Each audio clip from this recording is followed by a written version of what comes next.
ಸ್ನೇಹಿತರೆ ನಮಸ್ಕಾರ. ನಾನು ರವೀಂದ್ರ ಜೋಶಿ. 5ನೇ ತಾರೀಕು ಶುಕ್ರವಾರ ಸಂಜೆ ಈ ಸಂಚಿಕೆಯನ್ನು ಮಾಡ್ತಾ ಇದ್ದೇನೆ. ಈ ಕಾಲಘಟ್ಟದಲ್ಲಿ ಮಮತಾ ಬೇಗಂ ಅವರು ತನ್ನ ನಿವಾಸದಲ್ಲಿ ಒಂದು ಸಭೆಯನ್ನು ಕರೆದಿದ್ದಾರೆ ಕಾಳಿಘಾಟ್ನಲ್ಲಿ. ಸಭೆ ಯಾರಿಗೆ? ಯಾರು ಈಕೆಯನ್ನು ತೊರೆದು ಹೋಗಿದ್ದಾರೋ ಆ 60 ಜನ ಶಾಸಕರಿಗೆ ದುಂಬಾಲು ಬಿದ್ದು ತನ್ನ ಮನೆಗೆ, ತನ್ನ ನಿವಾಸಕ್ಕೆ ಸಭೆಗೆ ಬರಬೇಕು ಅಂತ ಅಲವತ್ತುಕೊಳ್ತಾ ಇದ್ದಾರೆ. ಇದು ಬಹುಶಃ ಅವರ ಕೊನೆಯ ಪ್ರಯತ್ನ ಅಂತ ಕಾಣ್ತಾ ಇದೆ. ಏಕೆಂದರೆ ಈಗಾಗಲೇ ಬಹಳ ದೂರ ಹೊರಟು ಹೋಗಿದ್ದಾರೆ ಆ ಎಲ್ಲ ಶಾಸಕರು. ಹೇಗೆ ದೂರ ಹೋಗಿದ್ದಾರೆ? ಮೊದಲನೇದಾಗಿ ಈ ಎಲ್ಲ ಸದಸ್ಯರು ಸೇರಿ ಒಬ್ಬ ವಿಪಕ್ಷ ನಾಯಕನನ್ನು ಆಯ್ಕೆ ಮಾಡಿದ್ದಾರೆ. ಆತನ ಹೆಸರು ರಿತಬ್ರತೋ ಬ್ಯಾನರ್ಜಿ ಅಂತೇಳಿ. ರಿತಬ್ರತೋ ಬ್ಯಾನರ್ಜಿ ಅಂತಲೂ ಕರೀತಾರೆ, ರಿತಬ್ರತೋ ಬಂಡೋಪಾಧ್ಯಾಯ ಅಂತಲೂ ಕರೀತಾರೆ. ಈ ರಿತಬ್ರತೋ ಬ್ಯಾನರ್ಜಿಗೆ ವಿಪಕ್ಷ ನಾಯಕನ ಕಚೇರಿಯ ಕೀಯನ್ನು ಸ್ಪೀಕರ್ ಆದಂಥ ರತೀಂದ್ರ ಬೋಸ್ ಅವರು ಆಲ್ರೆಡಿ ಕೊಟ್ಬಿಟ್ಟಿದ್ದಾರೆ. ಹೇಗೆ ಕೊಟ್ರಿ ಅಂತ ಕೇಳಲಾಯಿತು.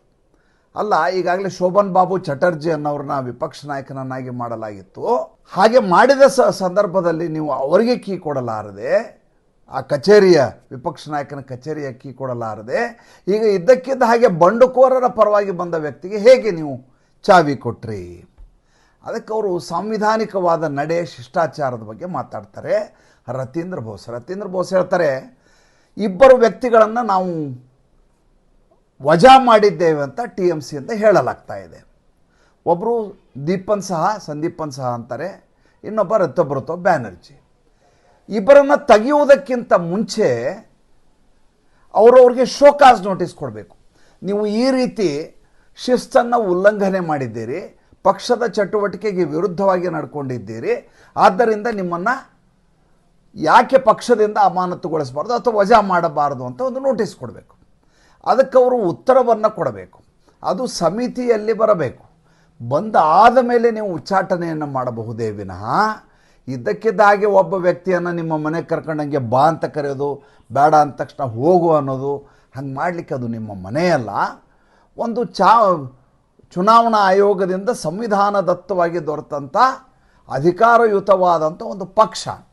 ಆ ಪಕ್ಷಕ್ಕೆ ಶಿಷ್ಟಾಚಾರ ಇರುತ್ತೆ, ಸಾಂವಿಧಾನಿಕ ನಡೆಗಳಿರ್ತವೆ. ಅದನ್ನು ಬಿಟ್ಟು ನೀವು ಆ ರೀತಿ ಮಾಡಿದಾಗ ಅದನ್ನು ಗಂಭೀರವಾಗಿ ಪರಿಗಣಿಸಲಿಕ್ಕೆ ಆಗೋದಿಲ್ಲ. ಎರಡನೇ ಪಾಯಿಂಟ್ ಏನು ಹೇಳ್ತಾರೆ ಅಂತಂದರೆ, ನೀವು ಯಾವ ವ್ಯಕ್ತಿಯನ್ನು ಅನರ್ಹಗೊಳಿಸಿದಾರಲ್ಲ ಇಬ್ಬರನ್ನ, ಆ ಇಬ್ಬರು ವ್ಯಕ್ತಿಗಳು ನಕಲಿ ಸಹಿಯನ್ನು ಹಾಕಿದ್ದಾರೆ ಅನ್ನುವಂಥ ದೂರನ್ನು ನೀಡಿದರು ಸ್ಪೀಕರ್ಗೆ. ನನ್ನ ಸಹಿಯನ್ನು ಅಭಿಷೇಕ್ ಬ್ಯಾನರ್ಜಿ ಅವರು ನಕಲಿ ಮಾಡಿ ಒಬ್ಬ ವಿಪಕ್ಷ ನಾಯಕನ ಸ್ಥಾನಕ್ಕೆ ಆಯ್ಕೆ ಮಾಡಿದರೆ ಇದ್ರ ಕೂಡ ತನಿಖೆಯಾಗಬೇಕು ಅಂತ ಮಾಡಿದರು.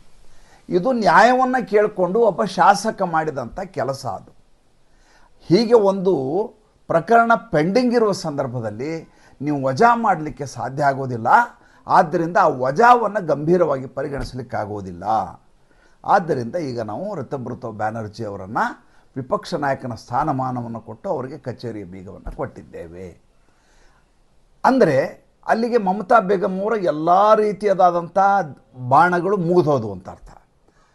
ಹಾಗಾದರೆ ಉಳಿದದ್ದು ಪಕ್ಷವನ್ನು ಹೇಗಾದರೂ ಮಾಡಿ ಉಳಿಸ್ಕೋಬೇಕು. ಅದರ ಬಗ್ಗೆ ನಿನ್ನೆ ನಿಮ್ಗೆ ಹೇಳಿದ್ದೆ, ವಕೀಲರ ಜೊತೆ ಮಾತುಕತೆ ಆಯಿತು. ವಕೀಲರು ಯಾವುದೇ ಕಾರಣಕ್ಕೂ ಹಾಗೆ ನಿಮಗೆ ಸಿಗಲಿಕ್ಕೆ ಸಾಧ್ಯ ಇಲ್ಲ. ಏಕೆಂದರೆ ಅದಕ್ಕೆ ಉದಾಹರಣೆ ಅಂತಂದರೆ ಮಹಾರಾಷ್ಟ್ರದಲ್ಲಿ ಉದ್ಧವ್ ಠಾಕ್ರೆ ಮತ್ತು ಶರದ್ ಪವಾರ್ ಅವರ ಪಕ್ಷಗಳಿಗೆ ಆದಂಥ ಹೀನಾಯ ಸ್ಥಿತಿಯೇ ನಿಮಗೂ ಬರುತ್ತೆ. ಜಾಣ್ಮೆಯಿಂದ ನೀವು ಸಹನೆಯಿಂದ ಮ್ಯಾನೇಜ್ ಮಾಡಬೇಕು ಅಂತ ಹೇಳಿದರು. ಅದಕ್ಕೆ ಕೊನೆಯ ಅಸ್ತ್ರವಾಗಿ ಈಗ ಸಭೆಯನ್ನು ಕರೆದಿದ್ದಾರೆ. ಈ ಸಂಚಿಕೆ ಮಾಡುವ ಸಂದರ್ಭದಲ್ಲಿಯೂ ಕೂಡ ಅವರ ಮನೆ ಬಳಿ ಯಾವುದೇ ಶಾಸಕರು ಹೋಗಿಲ್ಲ. ನನಗದು ಆಶ್ಚರ್ಯ ಅಲ್ಲ. ನನಗೆ ಆಶ್ಚರ್ಯ ಏನಂದರೆ, ಯಾವ ಹಿಂದೂಗಳನ್ನು ಈಕೆ ದ್ವೇಷಿಸ್ತಾ ಇದ್ರೋ, ಯಾವ ಮುಸಲ್ಮಾನರನ್ನು ಓಲೈಸ್ತಾ ಇದ್ರೋ ಅಂಥ ಮುಸಲ್ಮಾನರೇ ಈಕೆಯನ್ನು ಕೈಬಿಟ್ಟಿದ್ದಾರೆ. ಹಿಂದೂಗಳು ಕಾಫೀರ್ಗಳಿಗೆ ಓಟ್ ಹಾಕಬೇಡಿ ಅಂತ ಮುಸಲ್ಮಾನರಿಗೆ ಹೇಳಿದ್ರು. ಈಕೆ ಸಾರ್ವಜನಿಕವಾಗಿ ಬಹಿರಂಗವಾಗಿ ಚುನಾವಣಾ ಪ್ರಚಾರದಲ್ಲಿ ಕಾಫಿರೋಂಕೋ ಓಟ್ ನಹಿ ಡಾಲ್ನಾ ಅಂತ ಹೇಳಿದ್ರು. ವಿಡಿಯೋಗಳಿದ್ದಾವೆ ಅವರು. ಹಾಗೆ ಹೇಳಿ ಮುಸಲ್ಮಾನರಿಗೆ 32 ಜನರಿಗೆ ಗೆದ್ಸ್ಕೊಂಡ್ಬಂದಿದ್ರು. 32 ಮೆಂಬರ್ಸ್ ಔಟ್ ಆಫ್ 80. 80 ಜನ ಶಾಸಕರೇನಿದ್ದಾರೆ ತೃಣಮೂಲ ಕಾಂಗ್ರೆಸ್ಸಿಂದು, ಅದರಲ್ಲಿ 32 ಜನ ಮುಸಲ್ಮಾನರ ಆಯ್ಕೆಯಾಗಿದ್ದರು. ನೆನ್ಪಿಟ್ಕೊಳ್ಳಿ. ಆ 32 ಜನರಲ್ಲಿ 17 ಜನ ಈಕೆಯನ್ನು ಬಿಟ್ಟು ಹೋಗಿದ್ದಾರೆ. ಇವರೆಲ್ಲರೂ ಗೆದ್ದದ್ದು ಮಮತಾ ಬೇಗಂನಿಂದ ಅನ್ನೋದನ್ನು ದಯವಿಟ್ಟು ಮರಿಬಾರ್ದು. ಇನ್ನೊಂದು ಬೆಳವಣಿಗೆ ಆಗಿದೆ, ಅದು ಒಂದು ಬೆಳವಣಿಗೆಯನ್ನು ಹೇಳಿಬಿಡ್ತೇನೆ. ಈಕೆ 2 ಆಪ್ಷನ್ಗಳು ಈಕೆ ಮುಂದಿದ್ದು. ಒಂದು, ತಾನು ನರೇಂದ್ರ ಮೋದಿಗೆ ಸಡ್ಡು ಹೊಡಿಬೇಕು, ಇಲ್ಲಿ ಬಿಟ್ಟುಬಿಡೋಣ, ಹೆಂಗಿದ್ರು ನನ್ನ ಕೈಯಲ್ಲೀಗ ಪಶ್ಚಿಮ ಬಂಗಾಳದಲ್ಲಿ ಆಡಳಿತ ಮಾಡೋಕ್ಕಾಗಲ್ಲ, ನಾನು ಕೇಂದ್ರಕ್ಕೆ ಬರ್ತೀನಿ, ನರೇಂದ್ರ ಮೋದಿಯ ವಿರುದ್ಧ ನಮ್ಮ ಹೋರಾಟ ಶುರುವಾಗುತ್ತೆ, ಆವಾಗ ನನಗೆ ಉಳಿದ ಪಕ್ಷಗಳು ಬೆಂಬಲ ಕೊಡ್ತವೆ. ಹಾಗಾದರೆ ಏನು ಮಾಡಬೇಕು ಅಂದರೆ, ಯಾವ ಯೂಸುಫ್ ಪಠಾಣನ್ನು ಕರ್ಕೊಂಬಂದು ಪಶ್ಚಿಮ ಬಂಗಾಳದಲ್ಲಿ ಗೆಲ್ಲಿಸಿದ್ದೀನೋ ಆ ಯೂಸುಫ್ ಪಠಾಣ್ಗೆ ಬಹರಾಂಪುರ್ ಸೀಟನ್ನು ಖಾಲಿ ಮಾಡಿಕೊಡು ಅಂತ ಹೇಳಿದ್ರು. ನಿಮ್ಗೆ ಗೊತ್ತಿದೆ, ಅಲ್ಲಿ ಅಧೀರ್ ರಂಜನ್ ಚೌಧರಿ ಕಾಂಗ್ರೆಸ್ನಿಂದ ಚುನಾವಣೆಗೆ ನಿಂತಿದ್ದರು ಲೋಕಸಭಾ ಚುನಾವಣೆಯ ಸಂದರ್ಭದಲ್ಲಿ. ಅಧೀರ್ ರಂಜನ್ ಚೌಧರಿ ಹೋರಾಟ ಮಾಡಿದಷ್ಟು ಯಾರೂ ಈಕೆ ವಿರುದ್ಧ ಹೋರಾಟ ಮಾಡಿಲ್ಲ. ಕಾಂಗ್ರೆಸ್ಸು ಅಧೀರ್ ರಂಜನ್ ಚೌಧರಿ ಪರವಾಗಿ ನಿಲ್ಲಲೇ ಇಲ್ಲ. ಎಂಥ ದುರಂತ ನೋಡಿ. ಅಧೀರ್ ರಂಜನ್ ಚೌಧರಿ ಬಂಗಾಲಿ ಬಾಬು ದಿಲ್ಲಿಯಲ್ಲಿ ನರೇಂದ್ರ ಮೋದಿ ಅವರಿಗೆ ಯಾವಾಗಲೂ ಅಟ್ಕಾಯಿಸಿಕೊಂಡಿರ್ತಿದ್ದಂಥ ವ್ಯಕ್ತಿ. ಇವನಂತೂ ತಲೆನೋವು ಮಾಡಿದಂಥ ವ್ಯಕ್ತಿ ಇನ್ನೊಬ್ಬರು ನೀವು ನೋಡಲಿಕ್ಕೆ ಸಾಧ್ಯ ಇಲ್ಲ. ಅಷ್ಟು ಪಕ್ಷಕ್ಕೆ ನಿಷ್ಠನಾಗಿದ್ದಂಥ ವ್ಯಕ್ತಿ, ಆಡಳಿತ ಪಕ್ಷ ಭಾರತೀಯ ಜನತಾ ಪಾರ್ಟಿಗೆ ನಿರಂತರವಾಗಿ ಅಟಕಾಯಿಸ್ಕೋತಾ ಇದ್ದಂಥ ವ್ಯಕ್ತಿ. ಅಂಥ ವ್ಯಕ್ತಿ ಚುನಾವಣೆಗೆ ನಿಂತಾಗ ರಾಹುಲ್ ಗಾಂಧಿಯ ಪ್ರಚಾರಕ್ಕೆ ಬರಲಿಲ್ಲ. ಆತನ ಸೋಲಿಗೆ ಮಮತಾ ಬೇಗಂ ಕಾರಣ ಅಲ್ಲ, ಯೂಸುಫ್ ಪಠಾಣ್ ಕಾರಣ ಅಲ್ಲ, ಆತನ ಸೋಲಿಗೆ ಕಾಂಗ್ರೆಸ್ ಕಾರಣ. ಕಾಂಗ್ರೆಸ್ಸು ಜೊತೆಗೆ ನಿಲ್ಲಲೇ ಇಲ್ಲ. ಯೂಸುಫ್ ಪಠಾಣ್ಣನ್ನು ಕರ್ಕೊಂಬರಲಾಯಿತು, ಆತನ ಕಾನ್ಸ್ಟಿಟ್ಯೂಯೆನ್ಸಿನೂ ಅಲ್ಲ, ಏನೋ ಎಲ್ಲ ಬಹರಾಂಪುರ್. ಯಾಕೆ? ಮುಸಲ್ಮಾನರ ಬಾಹುಳ್ಯ ಇರುವಂಥ ಕ್ಷೇತ್ರ ಅಂತ. ಯೂಸುಫ್ ಪಠಾಣ್ ಗೆದ್ದುಬಿಟ್ರು. ಈಗ ಆತನನ್ನು ತೆರವುಗೊಳಿಸೋದು, ರಾಜೀನಾಮೆ ಕೊಡಿಸಿ ಅಲ್ಲಿ ಮಮತಾ ಬೇಗಂ ಚುನಾವಣೆಗೆ ನಿಲ್ಲೋದು, ಮುಸಲ್ಮಾನರ ಓಟ್ಗಳಿದ್ದಾವೆ, ಅದನ್ನು ಗೆದ್ದು ದಿಲ್ಲಿಗೆ ಹೋಗಿ ನರೇಂದ್ರ ಮೋದಿ ಅವ್ರ ಜೊತೆ ಜಂಗಿ ಕುಸ್ತಿಗೆ ಇಳಿಬೇಕು ಅನ್ನುವಂಥ ಒಂದು ಆಲೋಚನೆ ಯೂಸುಫ್ ಪಠಾಣ್ಗೆ ಕರೆಸಲಾಯಿತು. ಯೂಸುಫ್ ಪಠಾಣ್ ಹೇಳ್ತಾರೆ, ನಾನು ಎಷ್ಟು ಕಷ್ಟಪಟ್ಟು ಚುನಾವಣೆಯಲ್ಲಿ ಗೆದ್ದಿದ್ದೀನಿ, ನಾನು ಯಾಕೆ ಬಿಟ್ಟುಕೊಡಲಿ, ಇನ್ನೂ 3 ವರ್ಷ ನನಗೆ ಅಧಿಕಾರ ಇದೆ ಅಂತ ಹೇಳಿದ್ದಾರೆ. ಅಲ್ಲಿಗೆ ಮಮತಾ ಬೇಗಂ ಅವರ ಸ್ಥಿತಿ ಹೇಗಿದೆ ಆಲೋಚನೆ ಮಾಡಿ. ಇನ್ನೊಬ್ಬ ಈಕೆ ವಿರುದ್ಧ ಬಂಡೆದ್ದಂಥ ವ್ಯಕ್ತಿ ಇದ್ದ, ಹುಮಾಯೂನ್ ಕಬೀರ್ ಅಂತ. ಈತ ಉತ್ತರ ಪ್ರದೇಶದಲ್ಲಿ ಇಲ್ಲಿವರೆಗೂ ಬಾಬರಿ ಮಸೀದಿ ಕಟ್ಟಕ್ಕಾಗಿಲ್ಲ, ಅವ್ರ ಕಡೆ ರಾಮ ಮಂದಿರ ಆಗೋಯ್ತು.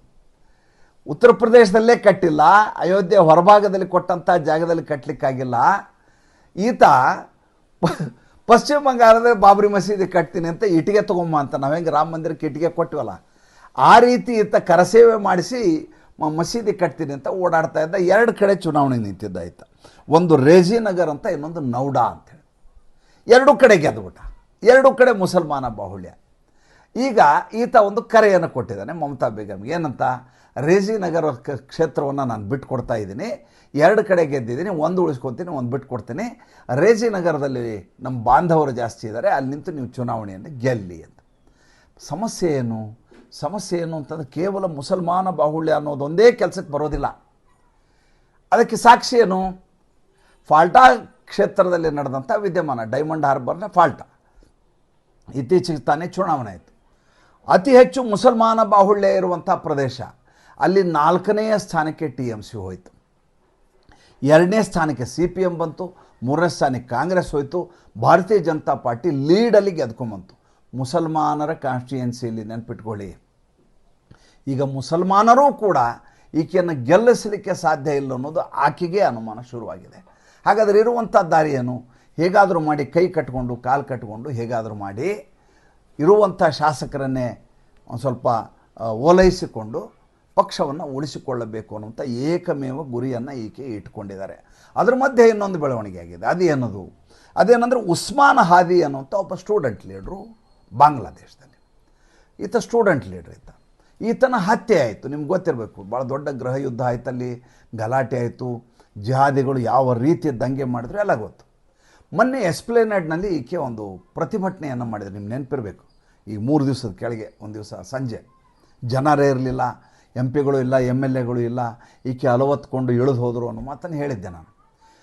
ಈಕೆ ಯಾವ ರೀತಿ ಹತಾಶೆಗೊಂಡಿದ್ರು ಅಂದರೆ, ಮಾತಾಡ್ತಾ ಈ ಅಮಿತ್ ಶಾನನ್ನು ನಂಬಬೇಡಿ, ಈತ ಮೋಸಗಾರ, ಈತ ವಂಚಕ, ಈತ ನನಗೆ ಒಂದು ಕಾಲಕ್ಕೆ ಫೋನ್ ಮಾಡಿದ್ದ. ಅಮಿತ್ ಶಾ ಏನಂತ ಮಾಡಿದ್ದ? ಏಕವಚನದಲ್ಲಿ ಅವ್ರ ಹೆಸರು ಹೇಳ್ತಾ ಇದ್ದೀನಿ, ದಯವಿಟ್ಟು ತಪ್ಪು ತಿಳ್ಕೊಬಾರ್ದು. ಏಕೆಂದರೆ ಇದೇ ಏಕವಚನದಲ್ಲಿ ಮಮತಾ ಬೇಗಂ ಅವರು ಅವತ್ತು ಮಾತಾಡಿದರು. ಒಬ್ಬ ಗೃಹ ಸಚಿವ, ಈ ದೇಶದ ಗೃಹ ಸಚಿವನ ಮೇಲೆ ಈಕೆ ಆರೋಪ.